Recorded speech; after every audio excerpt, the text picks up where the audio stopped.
Რამდენიმე წლის წინ დავრეკე ერთ ადამიანთან, მთელი სულითა და გულით მინდოდა დაბადების დღის მილოცვა. და პირველი რასაც მეუბნება, არც მადლობა, არც არაფერი, შენ კიდე არ გათხოვილხარო. რას ფიქრობენ შენებიო?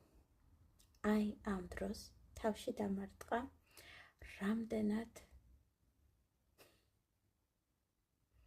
ტოქსიკურ საზოგადოებაში ვცხოვრობთ.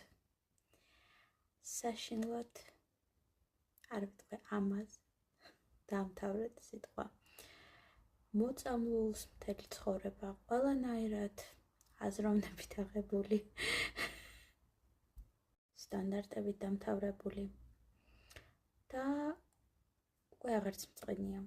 ასეთ ადამიანებს აღარც ურეკავ, აღარც დაბადების დღეებს ულოცავ. და აქეთი დარდონ ჩემნაირი ადამიანი რო დაკარგეს. და ამაზე გამახსენდა აი ეს ნაწარმოები. ანტონ ჩეხოვის სიტყვიერების მასწავლებელი. სხვა სახელწოდება ლიტერატურის მასწავლებელი აქვს, მაგრამ ჩვენ მაინც ქართულად განვიხილოთ, მოდი. ჩეხოვსკანი ლესინგია. აქ დაგასპოილერებ წინასწარ ეგრევე მიხვდებით ისედაც, რომლის შეხედულებებსაც აქ გვაცნობს და ფილოსოფიას.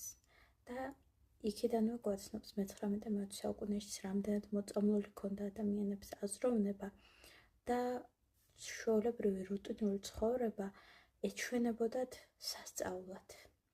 ჩეხოვმა თვითონაც მერე გააცნობიერა, რომ ექიმობა სულ არ სურდა და მწერლობა უნდოდა და სწორედ აქ გადმოიტანა ის დარდები, რომ არასწორი გადაწყვეტილებებს ვიღებთ ადამიანი და ამაში ხელს გვიწყობს საზოგადოება. მიდი, ოხონდ სტანდარტებში ჩაჯექი და ისაკეთე, რაც სხვებს უნდათ. და შენი გული არ გაიხარო.